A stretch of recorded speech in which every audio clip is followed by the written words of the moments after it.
Shalom, shalom, je vous salue au nom de Jésus.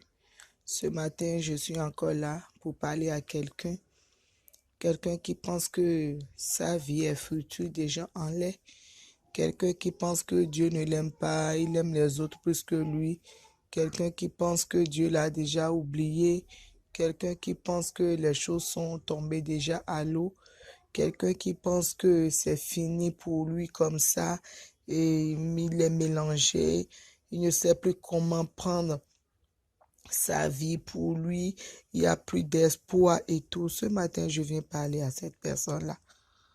Je viens parler à cette personne-là pour lui dire que le Seigneur ne t'a pas oublié. Le Seigneur ne t'a pas oublié. Et pourquoi t'inquiètes-tu? Pourquoi t'inquiètes-tu? Fixe tes regards sur le Seigneur. Le Seigneur t'aime, le Seigneur est avec toi. Moi, je l'appelle souvent papa parce que c'est mon père et j'ai vu beaucoup avec lui. Et cette intimité avec lui a permis que je l'appelle papa. Parce que ce qu'un père peut donner à son enfant, le Seigneur me le donne. L'éducation, l'enseignement, la formation, ce qu'un père peut faire pour un enfant, le Seigneur le fait dans ma vie.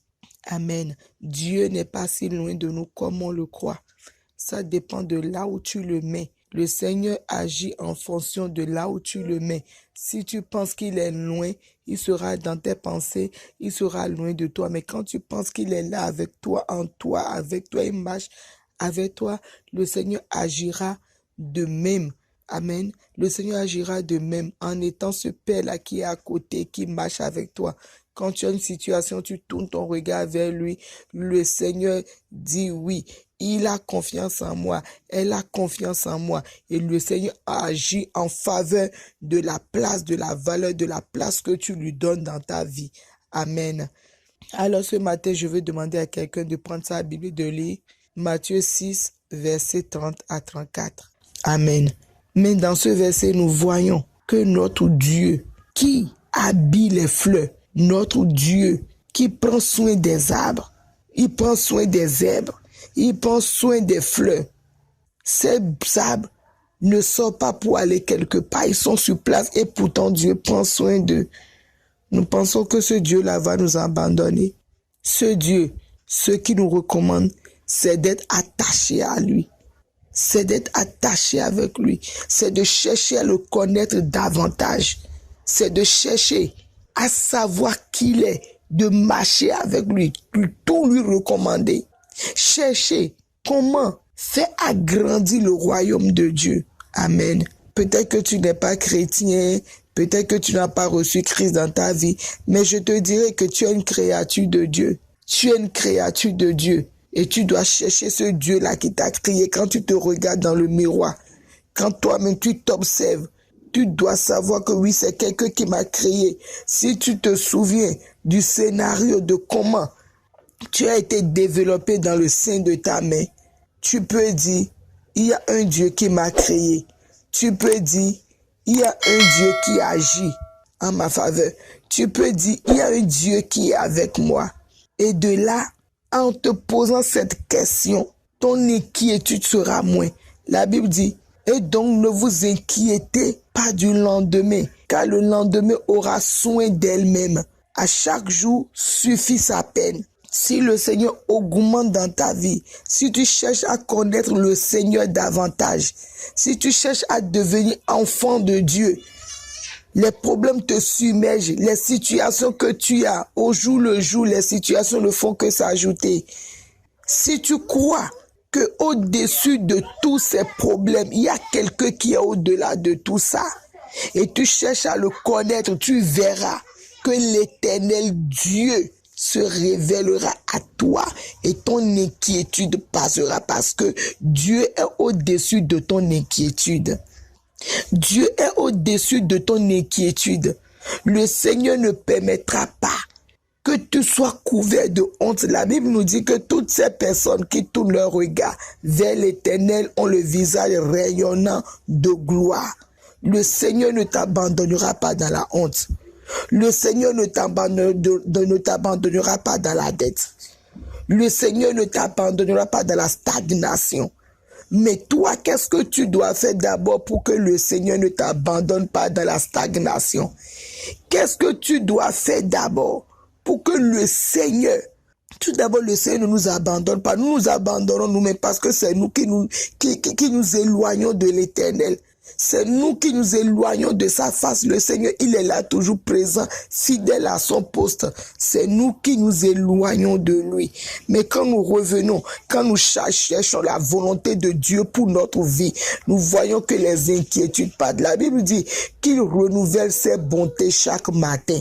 Et si le Seigneur prend la peine de te réveiller, s'il prend la peine de renouveler ta force, s'il prend la peine de donner du tonus à tes muscles, à tes nerfs, on fait que tu puisses sortir de la maison, c'est parce qu'il a un plan pour toi. Alléluia. C'est parce qu'il a un plan pour toi. C'est parce qu'il a prévu quelque chose pour toi. Maintenant, dans ce que lui il a prévu, si toi tu n'es pas dans ce schéma, tu ne peux pas savoir qu'il a prévu il a prévu ça pour moi. C'est quand tu vas t'approcher de lui. Chercher à savoir, à connaître son plan pour ta vie. C'est là que tu reconnais sa volonté et tu te dis, mon Dieu veut ci, mon Dieu. Peut-être qu'il te veut à gauche et toi tu es à droite. Et en étant à droite, tu es inquiet parce que les choses ne se passeront pas telles que lui le désire. Parce que lui s'est dit et il sait que c'est à gauche que tout ira bien pour toi. Et toi, tu es à droite et tu as déjà vu que c'est deux choses différentes. Alors, bien-aimé, ne sois pas inquiète. Le lendemain pour lequel tu es inquiète, le soir tout à l'heure là, pour lequel tu es inquiète, le Seigneur veut tout simplement que tu viennes dans sa présence. En fait, qu'il te dise, qui guide ton cœur pour te dire, va à tel endroit. Peut-être qu'aujourd'hui, le Seigneur veut te bénir dans une ville. Et toi, tu es déjà dans ta maison, tu n'es pas sorti. Comment la bénédiction t'atteindra? Cherchez premièrement le royaume de Dieu et tous les autres vous sera donné surtout. Par-dessus tout. Le Seigneur veut que tu sois à un endroit, à un moment précis pour la gloire de son nom. À un endroit qui va glorifier son nom. À un endroit selon sa volonté, parce que la volonté de Dieu nous vient du ciel. La volonté de Dieu veut que tu sois aujourd'hui, que tu m'entends là, tu sois à tel endroit et tu n'es pas là-bas. C'est pourquoi tu es inquiet. Alors je veux te dire, ne t'inquiète pas. Cherche à s'attacher à l'Éternel. Cherche à connaître la volonté de Dieu pour ta vie. Cherche à connaître son désir pour ta vie. Cherche à savoir ce qu'il veut pour toi. Alléluia. Et en tout, n'oublie pas, le Seigneur veut que les enfants d'Israël aillent à Canaan. C'est là-bas il va se glorifier. C'est là-bas son plan pour eux. Mais eux, quand ils ont visité, qu'est-ce qu'ils ont fait? Ils ont commencé par murmurer. Là où tu es, toi, tu n'as même pas fait le pas et tu murmures. N'oublie pas que c'est à cause de ces murmures qu'ils ont passé 40 ans dans le désert.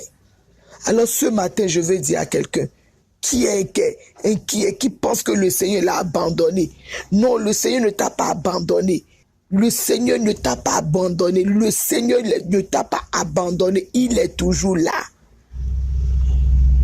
Alors c'est à toi de te lever, de chercher à connaître sa volonté. Là où il veut que tu sois, à un moment précis, parce que dans sa volonté, il accomplit tout. Ne t'inquiète pas, ne saute pas ton cœur pour rien. Le Seigneur a déjà tout disposé pour toi. Le Seigneur a déjà tout prévu pour toi. C'est à toi de te lever et de marcher sur sa voie. Amen. Afin de marcher sur sa voie. Alors là où tu es, tu vas baisser ta tête et nous allons prier. Et n'oublie pas de lire ce chapitre. Matthieu 6, de verset 30 à 34. Alléluia. Et le Seigneur te parlera plus que ce que moi je t'ai dit ce matin. Père éternel, Papa, nous venons bénir ton nom, nous venons te dire merci. Car nombreux sont tes enfants, Père éternel, Papa, qui ont perdu espoir, Papa. Qui sont remplis de désespoir, Père éternel, Papa, qui se sont levés ce matin, Père éternel, Papa, sans savoir comment joindre les deux bouts, Père éternel, Papa, Yahweh. Alors nous prions ce matin en fait que, Père, Que ton amour, Père éternel, papa, les attire à toi, papa. Les attire dans ta volonté, là où toi, tu les attends, Père éternel, papa. Afin qu'ils réalisent, Père éternel, papa, Yahweh, que l'inquiétude, Père éternel, papa, Yahweh, n'est que chose vaine, Père éternel, papa. Parce que toi, tu as déjà tout disposé. Ta parole dit, nous les hommes aussi méchants que nous sommes, nous savons donner de bonnes choses à nos enfants, Père éternel, papa. Toi, tu as déjà tout disposé pour nous, Seigneur. Toi, tu ne cesses de prendre soin de nous, Père éternel, papa. Alors ce matin, papa, que ton amour permet en fait que ces personnes, Père éternel, papa, s'attachent à toi, papa. Cherche à connaître ta volonté, papa. Le plan parfait que tu as pour leur vie, oh Père éternel, papa. Afin de s'y attacher, papa. Longtemps, l'ennemi les a gardés dans l'inquiétude. Longtemps, l'ennemi les a enchaînés dans l'inquiétude. Mais aujourd'hui, nous nous tenons dans le sang de Jésus et nous brisons les verrous de l'inquiétude. Nous brisons, papa, les mentalités tordues, Père éternel, papa. Nous brisons les inquiétudes vaines, papa, qui n'aboutissent à rien, Père éternel, papa Yahweh. Tels qu'ils ont levé leur regard vers les montagnes en te cherchant, Seigneur. Révèle-toi à eux sur le chemin, Seigneur. Révèle-toi à eux, Père éternel, papa, en fait qu'ils reconnaissent, qu'ils sachent que tu es l'éternel, leur Dieu, qui les aime, papa, et qui a déjà tout prévu pour eux, pour la gloire de ton nom. Merci, Père. Dans le nom de Jésus-Christ, nous avons prié. Amen. Shalom chez vous.